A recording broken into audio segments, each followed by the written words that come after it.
Welcome to ILTV's Israel Weekly. Our main topics today: Russia brokers a ceasefire in Syria, and the future of the Iranian nuclear deal hangs on by a thread. Joining me in the studio today for today's discussion are Yariv Oppenheimer, a board member and former director of Peace Now. Hello. Jacob Ner-David, an international council member from the New Israel Fund. Dr. Martin Sherman, the founder and executive director of the Israel Institute for Strategic Studies. And finally, Ziv Maor, editor-in-chief of Midah. Thank you all very much for coming in, gentlemen. All right, so to start, Russian officials have just brokered a ceasefire deal between rebel forces in Syria and the Assad regime. The end to hostilities in the area comes just a few weeks after the fighting began in the southern Daraa region, where hundreds of thousands fled their homes. But now, under the terms of the Russian-mediated agreement, civilians have started to return, and in fact, even the rebel forces have the option to drop their arms and return to government rule. Now, while Israel is likely glad at the cessation of hostilities just north of the border, most experts agree that the ceasefire in Syria will have little to no positive effect for the Jewish state. مبروك لسوريا، مبروك لقائد الوطن، ومبروك لشعبنا الأبي الشجاع. جيشنا الباسل في كل مكان يرفع أعلام الوطن وقائد الوطن. تزداد هذه الحدود منعة وكرامة بصورة قائد الوطن وأعلام الوطن بعد أن تم استعادتها من قبل أشبال جيشنا وتم نشر النقاط على المخافر الحدودية حتى. So we'll start now with you, Dr. Sherman. What effect, if any, is the ceasefire going to have on Israel? Well, I think only foolish people predict what's going to happen in Syria. I think the probable scenario is that it will play out for a while and eventually collapse and fighting will be renewed, which of course puts Israel in a very difficult position, but much less difficult than it would have been had we given up the Golan, as my colleagues on the left here probably would have proposed a couple of years ago. I think there are no real good options for Israel. Israel has to prepare for the worst. And I can see a very unpleasant situation brewing on our northern border, including the Lebanese front, which has, because of Israeli inaction, developed into a major strategic threat to the country as well. What are your initial First of all, it's very easy to say what would have happened if. And if we had a peace with Syria, maybe the situation in the Middle East was different. I want to remind you that we have peace with Egypt, and Egypt went through 2 revolutions, and the peace with Israel kept. So, you know, many things might Are you seriously happen. suggesting But that what happened let's talk about. Hold your response. I'm seriously saying that with peace with Syria, we didn't have Lebanon War #2. We didn't have many other things that we are having today. And I'm not so sure it was the same what we are saying that happened in Syria, because there is an effect. Peace with Israel is peace with the West world. It's not just with Israel. And we saw it with Egypt as well. But oh yes, we did. For today, you saw what happened to Egypt. The West is supporting Egypt. Egypt never canceled the peace treaty with Israel because the West is behind it. Now, when we are looking at Syria today, first of all, there are some good news. Syria before the civil war was more dangerous military-wise than today for Israel, and they hardly have chemical weapons, and they have less weapons, and it's good news for Israel. Second, there is an address again in Syria, and his name is Assad. I don't like it. I prefer it will be someone else, but there is an address there, and I think that for the long run, there is a chance that Israel will be a bit even safer than what we had before, but it's not our control, you know. Actually, there is an address in Syria, and it's called Putin. It's not called Assad. And this is the first thing that needs to be understood. We're talking about Syria. What are we talking about at all? There is no longer Syria that we are familiar with.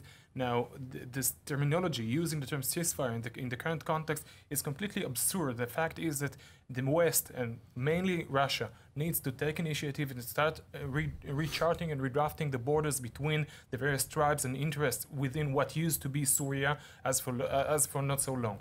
Now, in terms of what is the Israeli interest in this context, it's starting to negotiating with Putin the fact that the Golan Heights are an Israeli territory forever. Good luck with that. Forever, to start taking initiative and to claim this as a fact. They are Jewish owned So the Russian will give up the Golan Heights for the Syrians. Yes, because they are the partly the sovereign over there. Not forever. Now, apart from that, there is what Israel is already doing, which is standing against Iranian strongholds within Syria, which needs to be obtained. Apart from that, protecting Israel's interests in the Golan Heights, given the fact that borders are now being redesigned and recharted, this is the time for Israel to stand on its rights. Are you seriously suggesting?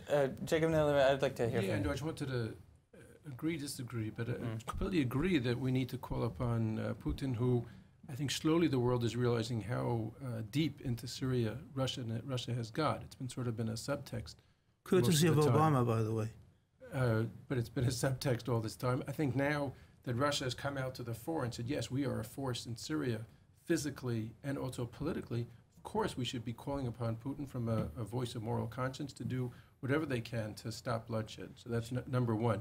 In terms of whether Russia gets to Isn't that a bit of an borders, oxymoron, Putin and moral conscience? I agree with you. He meant political interest, is what he meant to say. I agree with you, but we still need to do it. In other words, I think from our point of view, from Israel's point of view and the West's point of view, and I wouldn't lump Putin into the West, but in terms of Israel, as Israel, I think we need to be calling on Russia to do what they should be to do the right thing. Will they do? Who knows? Who knows what Putin's real interest there is? And I don't know in terms of whether his interest is more in terms of Assad on a personal level. Who knows? Well, so therein lies, the next question is, in what ways do Israeli and Russian interests align? Well, I don't think they necessarily clash as long as Russia can keep their military presence on the eastern Mediterranean. I think the Russians will be more or less satisfied. I don't think the Russians themselves have a vested interest in who rules Syria. They have a vested interest in keeping their presence there. But I don't think Israel could only take Russian interests into consideration up to a point, unless there's some movement on the Iranian presence there. And I find it absolutely astounding that Yariv thinks that we're safer today with a growing Iranian presence almost on our border. So I think there's huge potential here for unintended consequences. I don't think anyone 5 years ago would have predicted this situation. And what you need to do, I was once friendly with a former chief of staff of the Israeli army, and he says when there's uncertainty, you fill it up with power, and that's what Israel has to do. Has to have tremendous power concentrated on the border and leave none of our adversaries in any doubt as to the consequences of undermining our interests. So what about maybe pushing for the UN, UNDOF to move their forces back into the demilitarized? The UN has proven itself for years, for decades, not to be a reliable force in the region. You're joking. So as long as there's no conflict or tension there, they'll be there. As soon as a situation arises where they have to take a position, they vanish.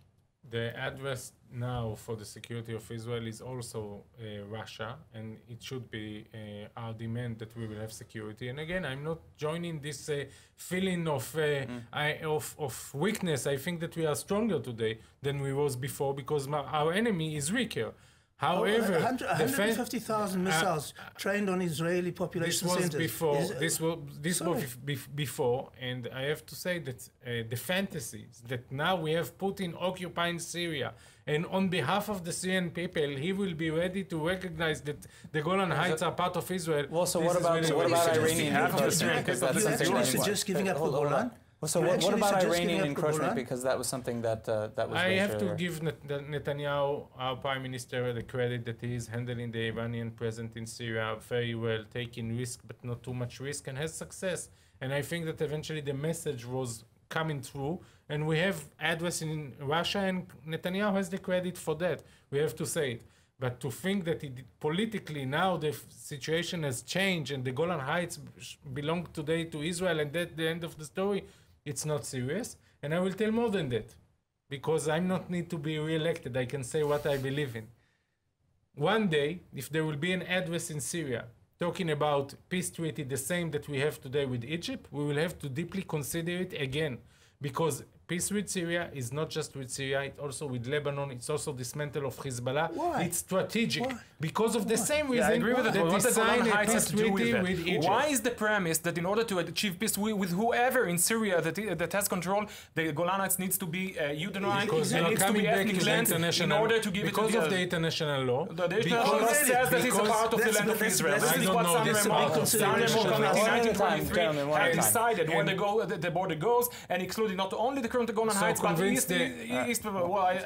That's the point. Don't use the international law if I'm you're not using familiar it with because it. I know it. hold on. And second, I will Is it tell you- international law I will or tell you- convincing the Arab No, leaders? and this was also what we did with Egypt. So I don't see any chance that there will be a Syrian leader that will be able to sell to his people a peace treaty with Israel with the Golan Heights. And Why saying not? Prosperity, Okay. riches, Right, better I life. will be in Why not? favor, you know. I like the Golan Syria- Heights. Unfortunately, we have to prepared- move on to the next topic. But I'm a sorry bit to interrupt. If Syria prepared to forego peace for the Golan, that shows how much it's worth to them. I'm All right, saying that we Dr. need to Sherman consider Yariv, it. thank you very much. We're gonna have to move on, unfortunately. Now, Iranian President Hassan Rouhani, speaking of Iran, is touring Europe at the moment, meeting with various leaders regarding keeping the JCPOA nuclear deal alive. Rouhani announced that he is willing to stay in the deal as long as Iranian interests are still met. Oddly enough, he even said it would be in the world's best interest to keep Iran in the deal. But this would require Europe, Russia, and China to offer a new economic deal to offset incoming American sanctions following President Trump's withdrawal from the deal a few months ago. And while the remaining signatories to the deal haven't yet lost hope, Israeli Prime Minister Netanyahu has again shared sharp criticisms, basically saying you'd have to be blind not to see Iran's subversive and dangerous agenda. 中方始终认为，伊核问题全面协议是多边主义的一项重要成果，对维护国际核不扩散体系、维护中东和平与稳定发挥着重要作用，符合国际社会的共同利益。王毅国务委员兼外长出席此次外长会，显示着中方维护伊核协议的明确立场。我们希望这次会议能够发出团结一致的明确信息。 凝聚国际社会的信心和支持，中方会同与会各方保持密切沟通，共同推动这次外长会取得成功。 הנה השבוע דוגמה של צביעות אין קץ ושל חוצפה אין קץ של איראן. בשבוע שנשיא איראן נפגש עם מנהיגים באירופה כדי לנסות להתגבר על משטר הסנקציות של הנשיא טראמפ, ואני אומר לכם שהניסיון הזה ייכשל, באותו שבוע מתכננת איראן פיגוע טרור על אדמת צרפת באירופה. הפיגוע הזה סוכל, ולא במקרה. אני קורא למנהיגי אירופה, הפסיקו לממן את משטר הטרור שמארגן טרור נגדכם על אדמתכם. די למדיניות הפייסנות והרפיסות מול איראן. And I'd like to start over here this time. So bouncing off of what Netanyahu just said, why do you think it is that the remaining signatories in the JCPOA are trying so hard to keep Iran in this deal?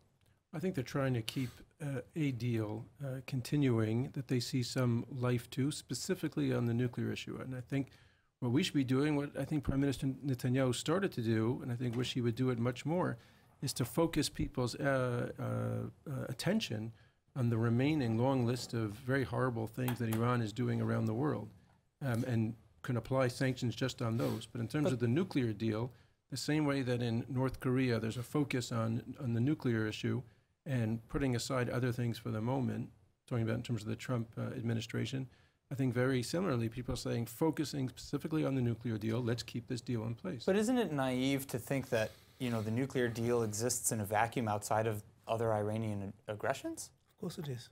I completely agree. But in other words, when you're talking specifically on an issue of nuclear proliferation, and that is the focus, and you have a deal on the table, which many people across the board, obviously there's room for a disagreement, but many people across the board, across the spectrum of political feelings, have said it is better that we have that deal than no deal in terms of slowing or stopping Iran's nuclearization from a weapons point of view, then yeah, then there's value to trying to keep that deal in place. That doesn't mean, and I completely agree with Prime Minister Netanyahu, that doesn't mean we should be letting Iran get off free on all the rest of the terrible things that they do. So what, what do you say, would the remaining P5+1 powers even be able to offset United States sanctions in the way that Iran wants? It's already proven that they not. The EU central bank has already effectively, even though the EU did not leave the JCPOA, their bank did, saying that if they have to choose between American investments and business with Iran, they will obviously boycott Iran and go along with the American sanctions against Iran. So even the EU cannot stand up to its word and keep it to the agreement. In fact, the Iranian economy is already collapsing, even though the American withdrawal from the JCPOA is not yet intact. It will begin only this November. The sanction will officially begin. But huge enterprises, huge companies all over the world already ceasing their connections with Iran in order to keep their business intact with the US, as I said, including portions of the EU itself. Well, this shows a complete collapse of the Obama doctrine, who presented a false choice, either accept the deal or war. What you've seen is with far less biting sanctions that were in place before, the Iranian economy is collapsing. You see what's happening in Iran: widespread unrest, a devastating drought, and if the sanctions had been kept in place, I'm sure the picture would have been completely different. Iran will not give up its nuclear ambitions, whether they are covert or overt, simply because of benign gestures on the part of the West. There will be no consensual agreement with Iran that gets it to stop its nuclear agreement, only a coercive one. And in the short run, it must be faced with credible coercive options, whether that includes a credible threat of military action against its bridges, its power stations, its dams, etc., etc. And on the other hand, working vigorously to undermine this regime and work for a regime change. That is the only way that there will be a long-term settlement of the Iranian nuclear ambitions and its terrorist activities. The Iran deal has only one goal. I wish it will be bigger, but this is what you can have because you are a realistic person. And the goal was to stop Iran from making a nuclear bomb. This was the goal. And it served the goal. The deal served the goal. Really? Now, Trump came, canceled the deal. And the deal, as you are saying, is now collapsing because Europe is in touch with America. And if America is boycotting Iran, it's a problem also for Europe. Eventually, the deal will collapse. So then the Iranians will have two options. The first option that I wish that will happen is that the Iranian will say, you know what, we are giving up. We are saying, okay, we understood the message. We are giving up our nuclear program. The second option will be, you know what, we have nothing to lose now. We have boycott already. So the only way for us to survive is to continue and to push forward to the bomb like North Korea did. So many other what you're saying is because you have an agreement that your neighbor won't kill you with automatic weapons, but you allow him to kill you with a knife or with an axe or with a handgun. I mean, Jews have certain agreements. Well, that actually takes me to what Rouhani was actually saying in Switzerland. 12 years from now. I mean, this is basically what the agreement was saying. When Rouhani was in Switzerland, I quoted him earlier, but he was basically saying, he said, quote, "It is in the interest of every country of the world, in the interest of the international peace and security to maintain and preserve this deal." So correct me if I'm wrong, but does that not sound like a threat? I think that there is a threat, and I think that the Iranians are under pressure in this situation. But our goal is not to put them into pressure. Our goal is eventually the result. And if the result will be that eventually Iran will have no choice but to restart their race for the bomb, and they will take that out. Why would they do it? So you think not putting them under pressure will get them to give up the bomb? I think that we have a deal that makes it pressurized because they are saying if we are going to lift the sanction, we will stop. The economies are collapsing anyway. Right. So what happens if the economy is collapsing anyway? In other words, why did it hurt to have this deal in place? Because it gave them the opportunity to continue their nuclear program. No, they didn't. Overtly and covertly. No, the deal. Look, the deal that was And to develop all the other mischief. All the others. that Let's we talk completely about all agree the with. others. No, Yes, the completely nuclear agree with. issue should be at table because, as was proven by the Israeli But- government, they were continuing their nuclear no proof. ambitions. Show me the proof. Well, the proven would shows, but By whom? By whom? No, let's talk about by whom? by Netanyahu. No, Netanyahu spoke about things before the Iranian deal. I have to agree with Yariv. like The to information that defect. There was Netanyahu no presented was before the deal was signed. Some was of no it was, some of it No, was all of it was after. before. Either way, one sentence needs to be said to the, and I'd like to use the stage to talk for one sentence or two sentences to the American jury. Because they see it as an Obama project. They completely are against what Trump is currently doing with the JCPOA because this is what Trump is doing. And what I'd like to say to them as an Israeli is this is our only chance. This is our only chance for survival. If Iran would end up with a bomb, we are the ones that are going to pay the price. So put aside inter-American politics and try to listen First of all, what we the are Jewish all- state that is we are all so much crossing love our- trying to tell you. We are all Final crossing comments. our fingers that it will work, but I don't think it will work. And look what's going on with North Korea. Trump came to this nice summit, shake the hands, talked about a new friend that he found in Pyongyang, and eventually we see that North Korea is not even talking about cleaning the state from nuclear weapon. And eventually we are facing a deadlock. So I think that when you are coming without a real plan, when you are doing things like that, I'm canceling the fact plan that you cannot see without it and choose not to see a without plan, an that's because there is no alternative. plan. Eventually, North Korea will be the same with Iran. Iran eventually will have a nuclear a bomb that is much more dangerous, even from the missiles and other things even if the that deals other are- countries has sorry. as well. But All right, In so- Lebanon there are missiles Trump as well. has an Let's make proven sanction on plan Lebanon. for both North Unfortunately- Korea and Iran. All right, He has a unfortunately, plan. we The have fact to- that you choose not to, and we we have don't to have the move time to on. go over it. But Ziv, I'm very sorry to cut you off, but we have to move on to our good word. We don't have that much time left, so we'll start with you, Jacob Nir David. What's the good word this week, the silver lining that we can take away from all this? I can't say it's a silver lining, but I was happy to see the Prime Minister spending some time, our Prime Minister, spending some time talking about other threats from Iran than only the nuclear one. My good work is going to the IDF that is taking responsibility over wounded people coming from Syria and coming to the borders and saving life, doing it quietly. This is what we have to do. Actually, I saw a promising development in Europe with Austria actually defying the Iranians and deporting an Iranian The diplomat. who was involved in planning a terrorist act in France. So that's welcome. And I think it was welcome to see him tell the Iranians straight in the face that talking about the destruction of Israel is not acceptable. Well, I'm just coming back from the U.S. for a month of trying to explore American Jewry. This is why I addressed them. And the 2013 Pew survey had some very negative trends. Some of them are changing. The percentage of young American Jews under the age of 27 that are having and feeling strong connection to Israel is in rise. So this would be a recent discovery from surveys from the past year, and this would be my good line for this week. That's a good one to end on. I like it.